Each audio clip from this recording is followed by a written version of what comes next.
Rádio Rio de Janeiro, a emissora da Fraternidade, passa a apresentar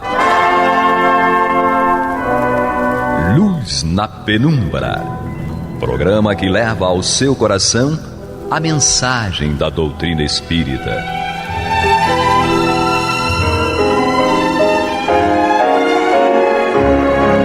E com vocês, Henrique Parente, para o estudo de obras póstumas. Amigo ouvinte, que alegria poder estar aqui mais uma vez, a contemplar aqui esta obra tão incrível que é o livro Obras Póstumas. Um livro contendo conteúdo onde vários anos após a desencarnação de Allan Kardec, pôde ser assim trazido à baila, trazido ao conhecimento do povo, das pessoas em geral que admiravam o trabalho de Allan Kardec e acompanhavam o desenvolvimento da doutrina espírita, em ter contato com assuntos, com esses conteúdos de textos, de trabalhos que ele tinha elaborado, iniciado e que ficaram guardados, que até então as pessoas não conheciam. E a sua esposa e o Sr. Lemarri, eles resolveram publicar essa obra, obras póstumas, e trazer ao conhecimento do público, do grande público, pois Kardec tinha muitos leitores espalhados por toda a Europa, em realidade por todo o mundo. Até aqui no Brasil, o conteúdo espírita já havia alcançado o conhecimento das pessoas que gostavam e procuravam algo a respeito desses assuntos. Então, o livro Obras Póstumas, ele trata de muitas dessas matérias que Kardec trabalhava e tinha a intenção de publicá-las, e assim trouxe, mas não pôde aí publicá-las, não deu tempo. Mas aí 21 anos após a sua desencarnação, como sempre tenho dito para as pessoas que estão ouvindo pela primeira vez o Luz na Penumbra, possam assim saber, dar conta do que estamos conversando aqui a respeito, que é o conhecimento desta obra, onde a gente vai lendo e comentando e refletindo a respeito. Eu me chamo Henrique Parente, como disse inicialmente, com muita alegria nos encontramos aqui para refletir sobre esses assuntos que consideramos tão importantes para nós. São os assuntos que envolvem a construção da doutrina espírita, que através do trabalho de Allan Kardec e dos espíritos superiores trouxeram para nós uma forma diferente de leitura para a vida a respeito dos fenômenos que ocorrem e sempre ocorreram na humanidade, em que foi chamado de mediunidade. Também os fenômenos que ocorrem em nós, na própria pessoa, que é chamado de fenômenos anímicos, e também, e por que não, dessas questões de ordem emocional que envolvem as pessoas, um pouco dessa psicologia. E Kardec falava aí de uma psicologia no sentido coletivo, numa psicologia também no sentido individual, mas não no campo da terapia, como a gente passou a conhecer, pois à época de Kardec não existia ainda a ciência psicológica como conhecemos hoje, e sim a psicologia como parte da filosofia, porque assim o era desde muitos e muitos séculos. Então é uma matéria muito importante para todos nós, o conhecimento espírita, pelo menos para aqueles que entendem ser importante. Eu diria, cá por mim, que eu acho que é importante para todas as pessoas, sendo muito honesto, porque envolve as leis da natureza. E tudo que envolve as leis da natureza é importante para todos. Só que, à medida que as pessoas vão percebendo isso, que elas vão buscando conhecimento. E para isso existe aqui este programa Luz na Penumbra, onde a gente estuda aqui as obras de Kardec, todo o trabalho onde Kardec construiu junto com os espíritos superiores, uma nova maneira de olhar a vida e as coisas que envolvem essa vida que nos cerca. Por isso aqui estamos nós recomeçando aqui o livro Obras Póstumas, e estamos lendo aqui o discurso do Camille Flammarion, um grande cientista da época, e reconhecido e muito querido por Kardec, e que fez parte também, dentro do campo da mediunidade, no escopo da construção doutrinária onde a gente encontra, por exemplo, lá no capítulo 6 do livro A Gênese, comunicações e que foram a partir da mediunidade do Camille Flammarion. Ele era um cientista dedicado ao mundo científico, mas tinha em si próprio, né, a produção do fenômeno natural que pode ser investigado, chamado mediunidade. E aqui o Camille Flammarion tem o seu posicionamento, a sua leitura a respeito das coisas e também da pessoa do Allan Kardec, como já comentamos nos outros programas.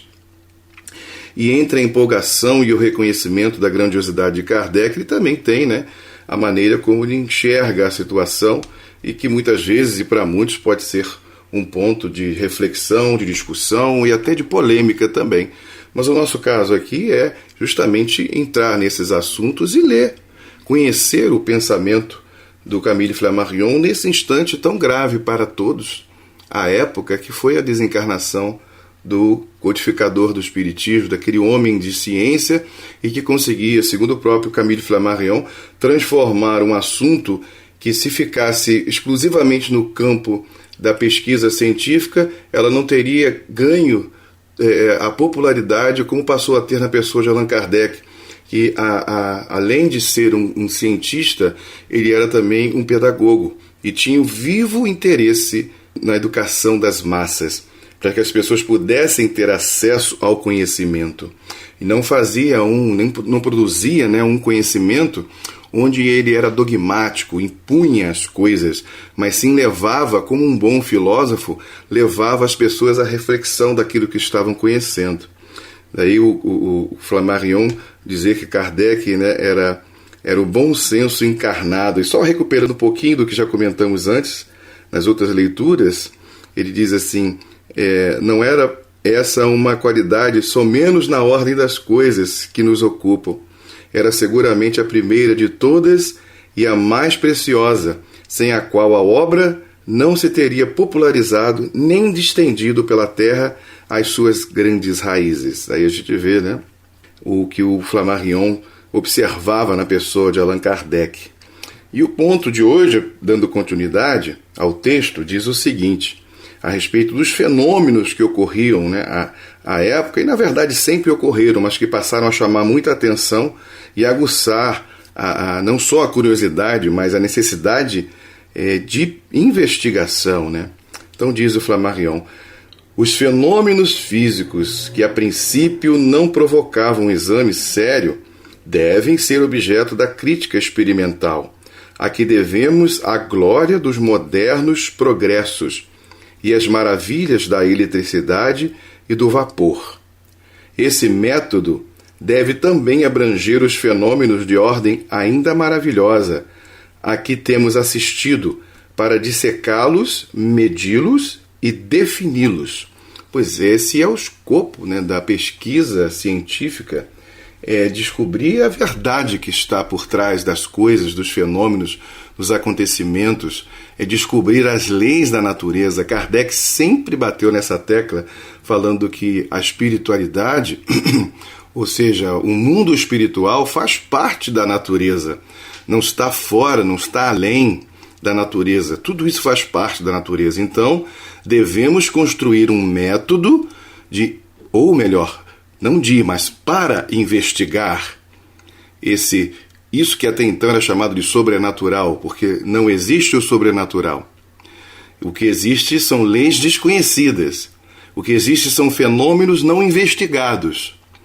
E aí é preciso então construir. Então Kardec, ele é o iniciador desse processo de investigação dos fenômenos que até então eram estranhos, extraordinários e confusos. Então ele vai construindo uma metodologia específica, mas sempre com vivo interesse de levar esse conhecimento para as massas e não resguardá-lo dentro, né, de uma sala, dentro de um laboratório, para que se ficasse ali testando, retestando, testando e retestando e tentar descobrir as minúcias, formando uma escola muito fechada, específica, como anteriormente lemos aqui na visão do próprio Flammarion, uma visão até certo ponto equivocada, bastante equivocada. Mas ao mesmo tempo, em seguida, ele reconhece como lemos aqui acima, né, que Kardec tinha um modo muito próprio de fazer as coisas, daí ele chamá-lo de o bom senso encarnado, onde ele justamente visava levar esse conhecimento para as massas, para que as pessoas pudessem elas próprias contemplarem. É claro que aqueles que estão mergulhados no campo científico, eles vão, de alguma maneira, aprofundar-se mais nas coisas, mas isso não quer dizer que as outras pessoas não possam compreender. Então, agora o Flammarion aqui está dando para a gente a noção da importância de se investigar essas coisas, né? Quando ele fala que esse método deve também abranger os fenômenos de ordem ainda maravilhosa a que temos assistido, para dissecá-los, medi-los e defini-los. Continuando ele, porque, senhores, o Espiritismo não é uma religião, mas uma ciência da qual apenas conhecemos o ABC. Já passou o tempo dos dogmas. E aqui eu só chamaria atenção para uma coisa que o próprio Kardec ele define na Revista Espírita de 1868, onde Kardec ele fala que o Espiritismo é sim uma religião, mas que até então o próprio codificador evitava levar esse título à doutrina espírita. Mas ele percebeu que havia esse elo mesmo no campo da religião, mas não da religião no sentido tradicional. Daí o cuidado de Kardec e evitar chamar a doutrina espírita também de uma religião. Porque ele não tinha intenção de formar ou de construir mais uma religião. E como a doutrina espírita está pautada na moral cristã, isso desde o início é bem definido pela doutrina espírita, por Kardec e pelos espíritos superiores. Desde lá do Livro dos Médiuns a gente vê essa definição, né? A bandeira que desfraldamos bem alto é de um espiritismo cristão e humanitário. Importante a gente ressaltar isso aí. E Kardec fala que não existe moral melhor do que a moral cristã. E é por essa bandeira, é por esse caminho que vamos trilhar. Mas, mesmo assim, ele evitou dizer que o Espiritismo era uma religião, para justamente que as pessoas não confundissem o Espiritismo que estava ainda se construindo com mais uma religião existente no mundo. E isso me faz lembrar uma definição do Herculano Pires a respeito da importância do cristianismo na nossa vida, onde ele define mais ou menos assim, que o Espiritismo, ou melhor dizendo, que o cristianismo é uma doutrina do conhecimento que fornece elementos para a construção de muitas religiões. Aí ele está falando, o Herculano Pires, do cristianismo na sua estrutura primordial e primária ali com a figura de Jesus, daquilo que nasceu a partir daquele foco ali, daquele conhecimento e daquele ensinamento. Então, a partir dali, isso gerou, deu possibilidade para que religiões nascessem dessa estrutura primordial. E isso é importante. E aí a gente percebe hoje, na prática, a diferença entre as religiões cristãs. O catolicismo, o protestantismo e todas as outras que existem, mas nascida dessa fonte de conhecimento, ou como o Herculano chama, doutrina do conhecimento. E o Espiritismo vai dentro disso aí. Só que ele toca em pontos em que as outras recusaram fazer. Toca em pontos tentando fazer com que as pessoas se esclareçam a respeito. Não adianta a gente negar a existência desses fenômenos e dizer que esses fenômenos pertencem a isso, pertencem ao estado demoníaco, ao inferno, etc. É preciso investigar. Então, daí a aproximação do movimento, da construção do Espiritismo, do campo científico e filosófico. Porque ela precisa estruturar um conhecimento firme, de base forte, para que as pessoas não permaneçam nela somente por uma questão afetiva, e sim realmente porque entendem que ela fala de uma lei, que é a lei da natureza, que faz parte da lei da natureza e precisa ser investigada. Nesse ponto concordamos com Flammarion, com certeza, mas não necessariamente quanto à definição do Espiritismo ser também uma religião. Mas vamos ver lá o que ele continua a falar nesse sentido, A natureza abarca o universo, e o próprio Deus, que outrora se considerava feito à imagem do homem, não pode ser agora considerado pela metafísica moderna senão como um espírito na natureza. Não existe o sobrenatural, diz Flammarion. As manifestações obtidas por médiuns, como as do magnetismo e do sonambulismo, são de ordem natural e devem ser rigorosamente submetidos ao cadinho da experiência. Não há milagres. Assistimos ao romper da aurora de uma ciência desconhecida. Quem poderá prever a que consequências conduzirá no mundo do pensamento o estudo positivo dessa nova psicologia? A ciência governa o mundo daqui para frente. E, senhores, não será descabido neste discurso fúnebre acentuar a sua obra atual e as induções novas que ela nos descobre, precisamente com referência às nossas pesquisas. Nunca, em época alguma da história, a ciência deslumbrou a vista dos homens com tão grandiosos horizontes. Sabemos hoje que a Terra é um astro e que a nossa vida atual se completa no céu. Pela análise da luz, conhecemos os elementos de combustão no Sol e nas estrelas, a milhões e a trilhões de léguas do nosso observatório terrestre. Por cálculo, possuímos a história do céu e da terra, tanto em seu passado mais remoto como em seu futuro, os quais não existem para as leis imutáveis. Pela observação, determinamos o peso dos globos celestes que gravitam no espaço. O globo que habitamos é um átomo estelar perdido nas profundezas infinitas do espaço e a nossa própria existência é uma fração infinitesimal da nossa vida eterna. E aqui, querido amigo ouvinte, a gente percebe a empolgação, né, do Camille Flammarion em relação ao propósito do trabalho científico, das pesquisas científicas. E naturalmente a gente percebe nessa empolgação, para alguns pelo menos, até uma grande vaidade a respeito do que a ciência pode fazer, como tornando-se para muitos um verdadeiro Deus, né? No que tange às descobertas, a compreensão daquilo que antes não era podido compreender. E até aqui tecendo uma reflexão histórica, a gente se dá conta de que a religião, no sentido da tradição, ela dificultou muito esse movimento de liberdade do campo da pesquisa, porque ela se fechou muito no campo da dogmática. E como se envolveu muito no campo político também, e dos interesses, a gente percebe pela história, né, o quanto o mundo da pesquisa ela perdeu espaço. O mundo da filosofia ficou muito voltado para as especulações vinculadas ao campo religioso e não propriamente a reflexão a respeito do comportamento, das descobertas científicas e mais. Acontecia, né, mas era meio às escondidas, como nos tempos do próprio cristianismo nascente, que teve que se esconder nas cavernas para poder ser ouvido e discutido, até que chegou o ponto onde pôde sair das cavernas. Mas, infelizmente, as pessoas tomaram um rumo diferente do que Jesus propôs, que era ir aos lugares e divulgar, não impor às pessoas o conhecimento cristão.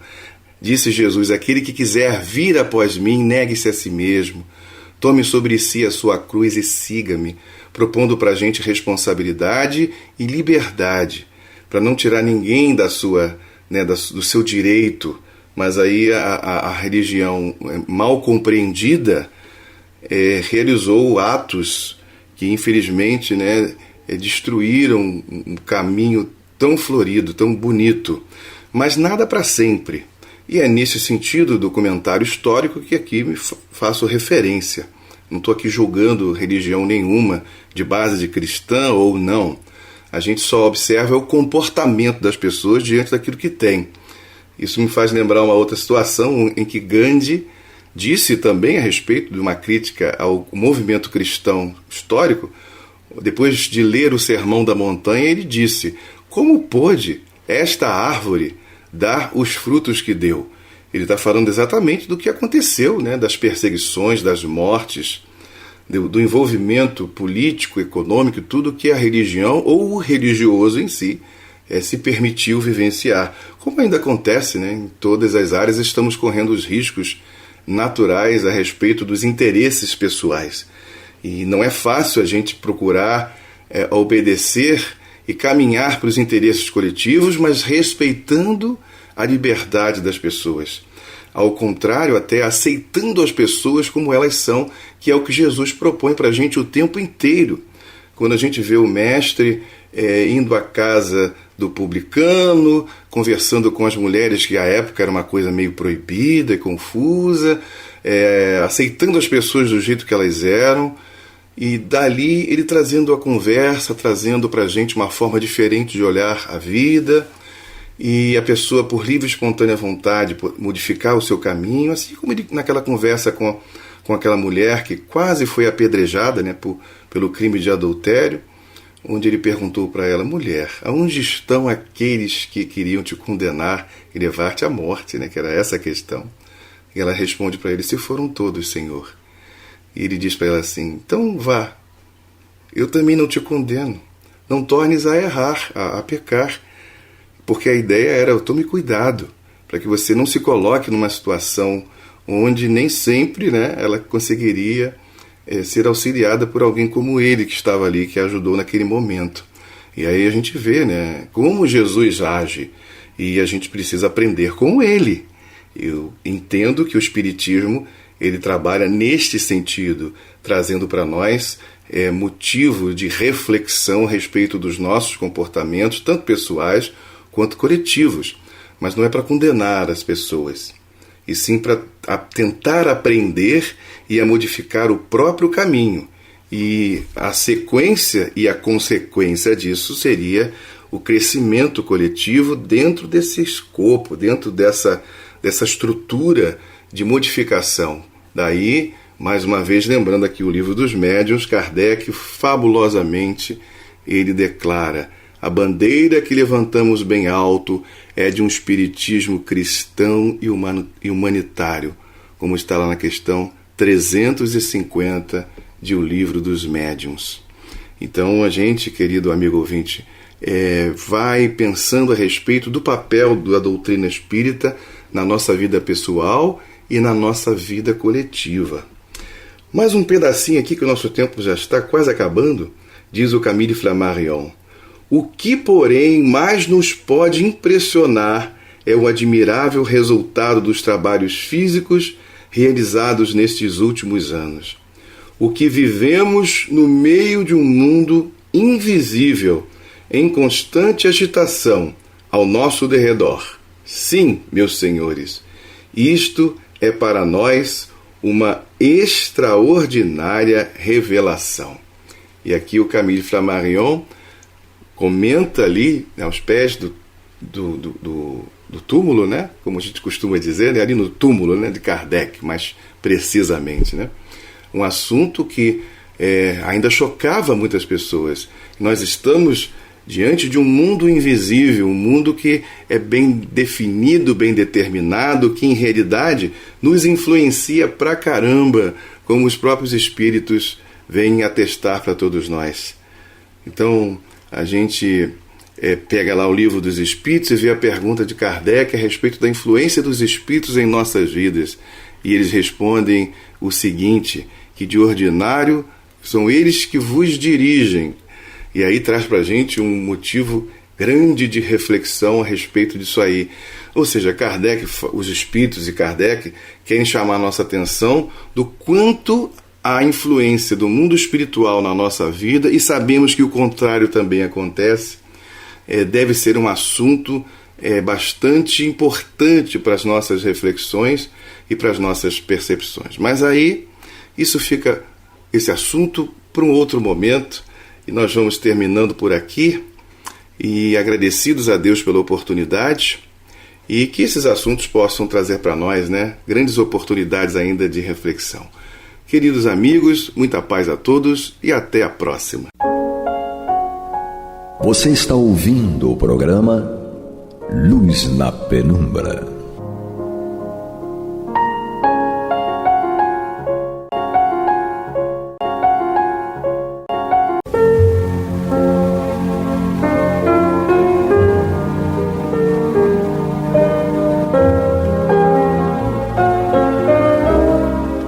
Rádio Rio de Janeiro está levando ao seu lar e ao seu coração a mensagem consoladora da doutrina espírita, através do programa Luz na Penumbra.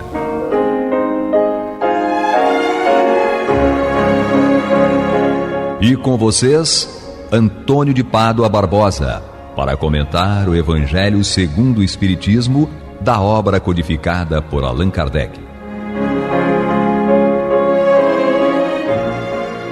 Olá, meus amigos, muito boa noite.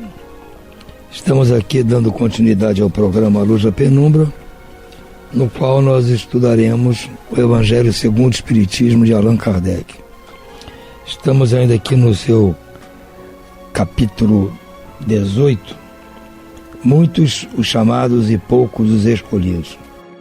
E hoje nós vamos iniciar pelo item 6, que trata com o título Nem todos os que dizem Senhor, Senhor entrarão no reino dos céus. Isso é interessante, né? Mais ou menos contradiz aquilo que a gente pensa, né? Fica toda hora falando o nome de Deus, mas vamos ver o que Jesus quis dizer com isso. Diz ele aqui em Mateus capítulo 7, versículos 21 a 23, depois a outra passagem em Mateus capítulo 7, versículos 24 a 27, e por fim, Mateus capítulo 5, versículo 19. Ele nos diz o seguinte, nessa passagem: nem todos os que me dizem Senhor, Senhor, entrarão no reino dos céus. Apenas entrará aquele que faz a vontade de meu Pai que está nos céus. Muitos, nesse dia, me dirão: Senhor, Senhor, nós profetizamos em Teu nome. Nós expulsamos os demônios em Teu nome. Não fizemos muitos milagres em Teu nome. Eu então lhes direi em voz alta: afastai-vos de mim, vós que fazeis obras da iniquidade. A mesma frase que ele usou naquele episódio da porta estreita. Afastai-vos de mim, vós que praticais a iniquidade, vós que praticais a injustiça. Já no versículo 24 de Mateus, ele diz o seguinte: aquele, pois, que ouve estas minhas palavras e as pratica, será comparado a um homem prudente que construiu sua casa sobre a rocha. Quando caiu a chuva, os rios transbordaram, sopraram os ventos sobre a casa, ela não ruiu, por estar edificada na rocha. Mas aquele que ouve essas minhas palavras e não as pratica, se assemelha a um homem insensato que construiu sua casa na areia. Quando a chuva caiu, os rios transbordaram, os ventos sopraram e a vieram açoitar. Ela foi derrubada, grande foi sua ruína. Já no item 8, Mateus capítulo 5, versículo 19, diz assim: aquele que violar um desses menores mandamentos e que ensinar os homens a violá-los, será considerado como o último no reino dos céus. Mas aquele que os cumprir e ensinar será grande no reino dos céus. É importante esse alerta do Cristo, né? Porque, em princípio, nós achamos que basta que nós estejamos aí falando toda hora: Senhor, Senhor, meu Deus, graças a Deus, que Deus isso, que Deus aquilo, e está resolvido o nosso problema. Não é bem assim. E Jesus diz: não basta só ouvir as palavras, é preciso cumprir as palavras. E o homem insensato é aquele que ouve a palavra e cumpre a palavra. Eu sei que é difícil dizer, Antônio, mas é muito difícil cumprir. É difícil, mas nós temos uma eternidade para isso. Não precisa ser amanhã, nem hoje, nem amanhã, nem depois da manhã. Nós temos que ter consciência que temos que fazer. E vamos fazer dentro da medida da nossa possibilidade. Na medida que nós fomos nos livrando das tentações, que o mundo está cheio de tentações, cheio de coisa complicada. Então nós temos que lutar contra isso. Não vai ser da primeira vez que vamos enfrentar, que vamos... tomei vergonha, agora não faço mais isso. Não é bem assim, é difícil. Mas nós, se iniciarmos e tivermos esse propósito, vamos ser ajudados para isso. É como ele falou: vamos construir nossa casa na rocha sólida. E pode vir o que for que não vai derrubar. Agora, se eu faço uma casa de qualquer maneira, ou seja, ouço a palavra, mas não cumpro, qualquer coisa, qualquer tentação, qualquer dificuldade vai derrubar. esse que o Cristo está propondo. É claro que ele já nos fala como temos que fazer isso já. Tem que fazer isso. Ele tem que falar isso, mas não quer dizer para nós que temos que fazer imediatamente. Nós estamos há 2000 anos tentando, agora não podemos acelerar um pouco. Não vamos demorar mais 2000. Vamos acelerar isso, porque agora nós estamos aprendendo melhor. Esse tempo todo nós aprendemos a coisa, mas de uma maneira não completa. Eu não digo que estava errada, mas estava incompleta. Agora estão aprendendo com toda o cumprimento das informações. Então, nós agora podemos acelerar o passo na nossa transformação. É isso que ele está dizendo aqui. E diz mais: aquele de nós que violar esses pequenos mandamentos, e pior, aquele que ensinar as pessoas a violá-lo, será considerado último no reino dos céus. Mas aquele que os cumprir e ensinar será grande no reino dos céus. Aqui é importante nós observarmos que são duas coisas interligadas. Nós temos que cumprir os mandamentos, ou seja, não violar os mandamentos, por menores que sejam. E não podemos ensinar as pessoas a violar esses mandamentos. Nós não podemos violar e nem temos que ensinar os outros.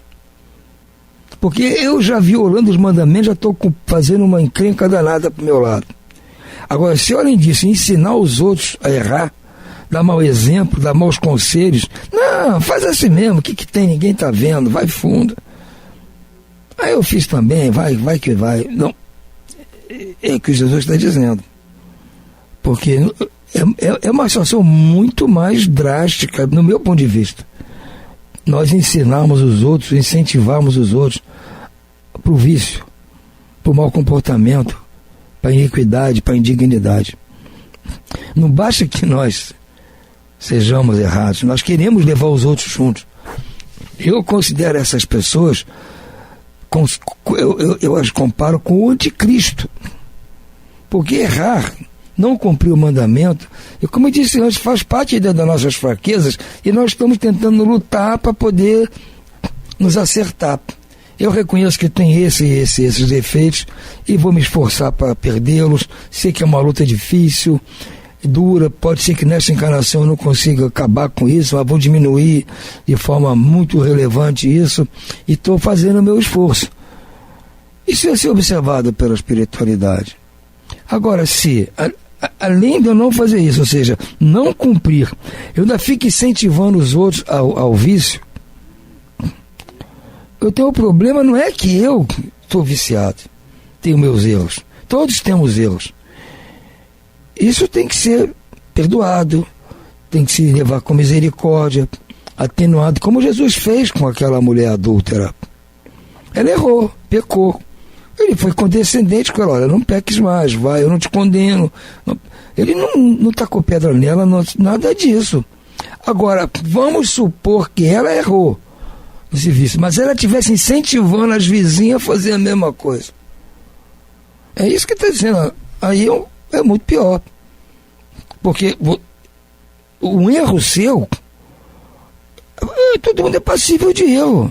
Então, ninguém sabe as circunstâncias de cada um, ninguém sabe as situações que estão envolvidas, entendeu? As tentações, às vezes comete erros, sai do sério, como se diz aí.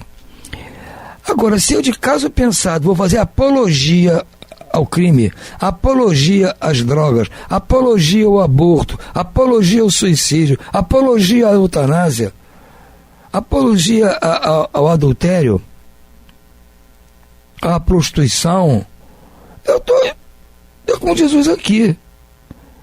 Vai ser o último no reino dos céus. Porque você, além de praticar essas coisas, você está ensinando os outros. Você praticar, você vai ser ajudado a perder essa prática. Os amigos espirituais, de momento que se decidem, eu não posso fazer mais isso, está errado, eu tenho que mudar, eles vão te ajudar. Agora, no momento que você, além de não fazer força para largar, ainda fica incentivando os outros, está dizendo Jesus aqui, você vai ser considerado o último no reino dos céus. É para isso que as pessoas não estão atentando. grande problema não é a pessoa que erra, é quem incentiva o erro, é quem faz propaganda do erro.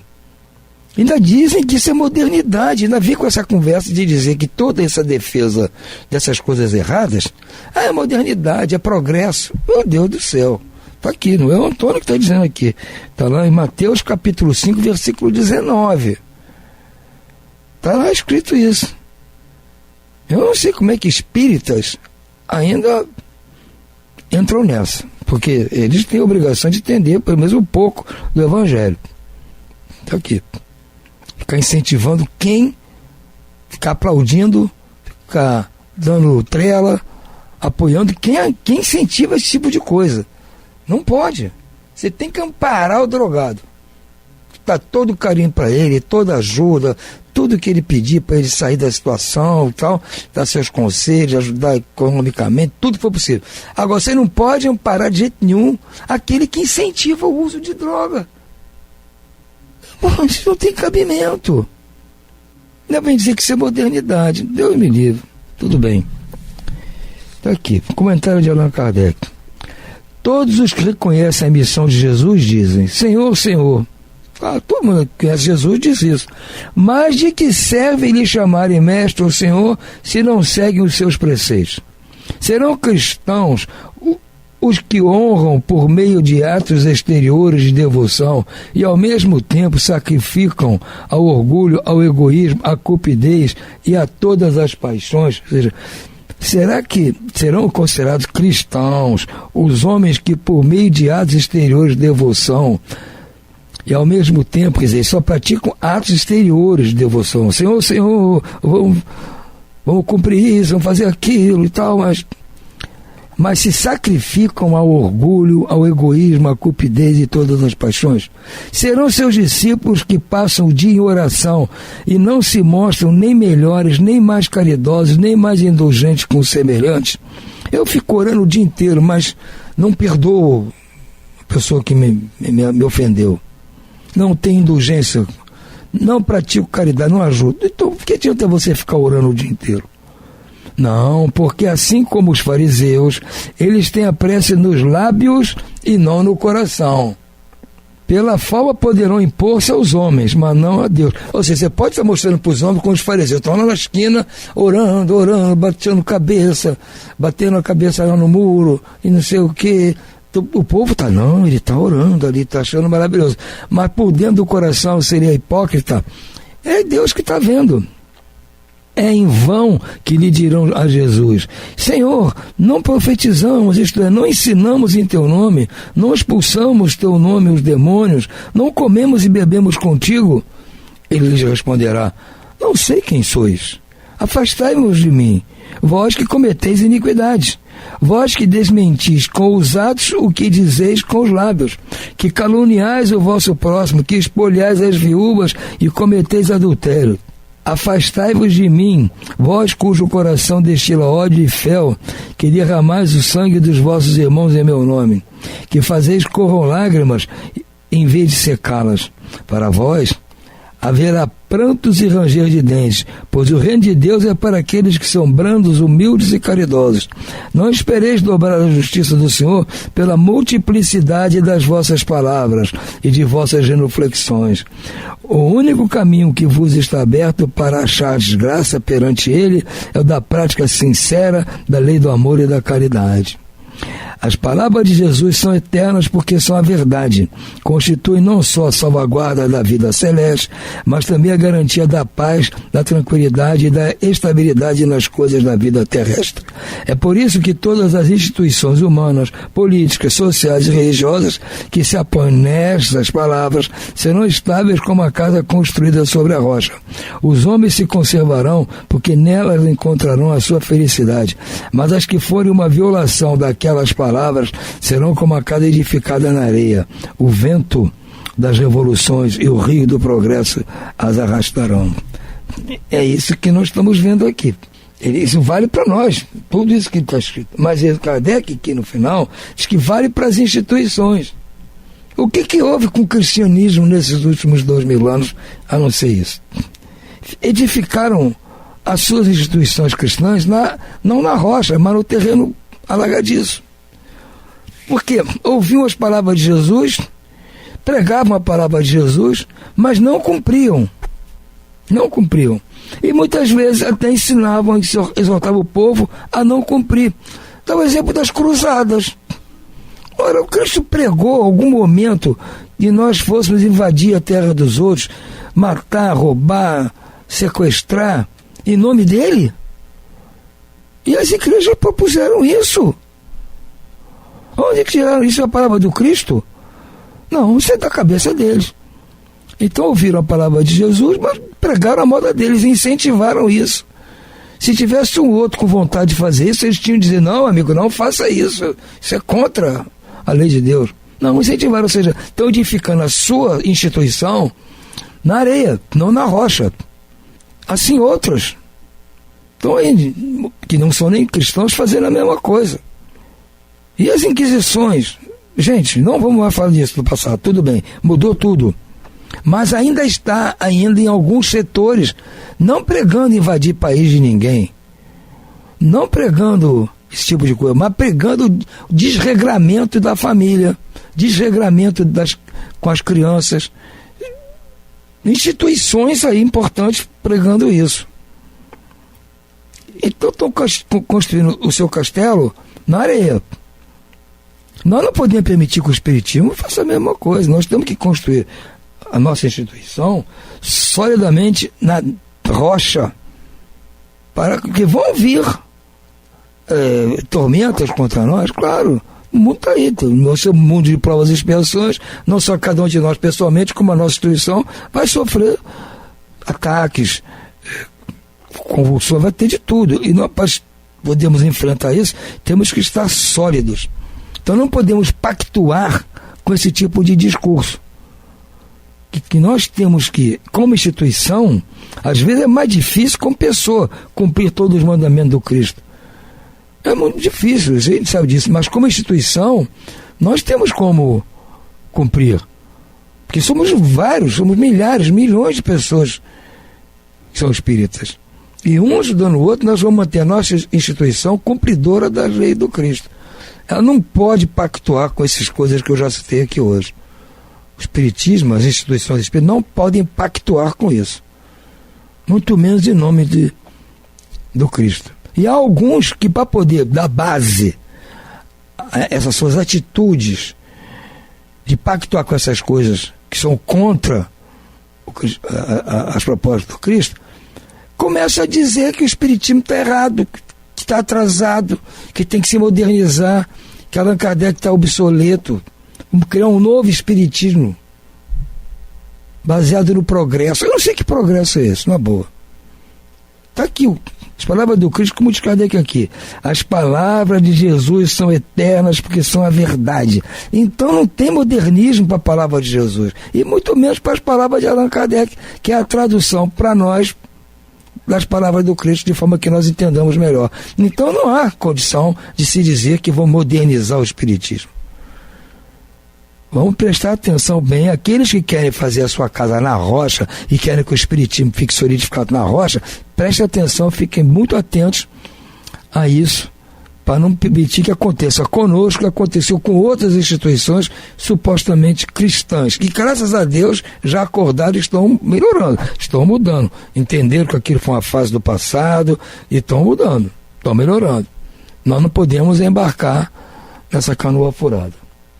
Por isso que temos que ficar muito atentos, porque as pessoas misturam muitas filosofias ao mesmo tempo. O espiritismo é uma proposta filosófica para mudar a vida individual, a vida do cidadão, a vida do ser humano, do homem encarnado na Terra, do espírito que está aqui em nosso orbe. Está nos dando informações para que nós procedamos a uma transformação moral, de forma a cumprirmos o que o Cristo falou e irmos para o reino dos céus, que são esses planetas puros, digamos assim. É isso que é a finalidade do espiritismo. E para isso ele usa alguns conceitos de ciência, alguns conceitos da filosofia convencional e principalmente conceitos da doutrina cristã. Simples assim. O espiritismo não tem que se mover com a organização administrativa das sociedades, com a economia, com a política. O espiritismo não tem que se envolver com isso, gente. Cada um tem seu direito de ser sua opinião política, sua maneira que ele acha que como a sociedade deve ser organizada, economicamente, como deve ser o regime administrativo e econômico da nação em que vive. Isso é um direito de cada um, assim como torcer para o seu clube de futebol. Cada um, isso aí é coisa de cada um tem seu pensamento, pode defender suas teses à vontade, mas não pode misturar isso com o espiritismo, gente. Esse foi o grande mal do cristianismo no começo, envolveu a religião cristã pregada por Pedro, por Paulo, por Lucas, etc., lá em Roma, misturou com o governo de Roma, quando o imperador romano resolveu adotar o cristianismo como religião do império. E aí todas as nações que vieram mais tarde adotaram o cristianismo como religião do império. Então virou problema político. Não temos que misturar a parte política, social e econômica com o espiritismo. Espiritismo é espiritismo. Nós temos que atentar para nos transformar moralmente, nós, individualmente, e ajudar porque a nossa instituição fique firme, plantada na rocha. É isso que temos que fazer. Agora, ficar preocupados com a parte social, isso é coisa de cada um, tudo bem. Vamos fazer a nossa parte. A caridade que nós aprendemos nos diz que temos que ajudar nessa parte, ajudar. Não misturar o espiritismo com isso. Pode concordar, não importa. Nós não vamos deixar as pessoas com necessidade aí abandonadas. Vamos tentar fazer o máximo. Ajudar nosso país, ajudar a nossa cidade, o que for possível. Agora, não temos que misturar o espiritismo nisso. Porque estaremos fazendo igual isso está aqui, ó. Violando os mandamentos e ensinando os homens a violá-los. É isso que nós temos que observar para não praticarmos a iniquidade. Ficamos hoje por aqui. Uma boa noite a todos e muita paz.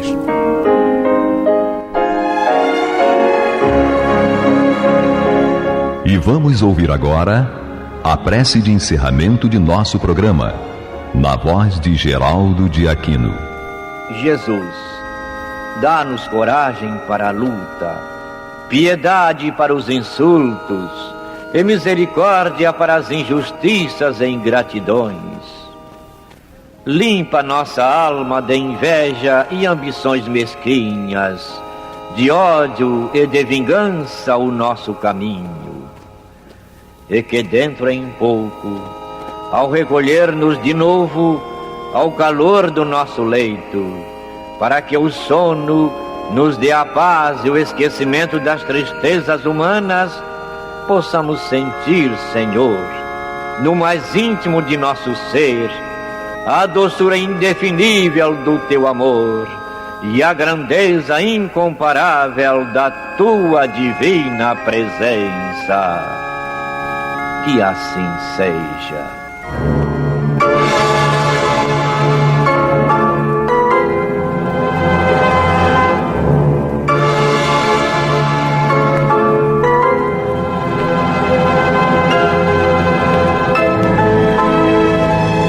Acabamos de apresentar o programa Luz na Penumbra, que voltará a ser apresentado amanhã às 21 horas nesta emissora.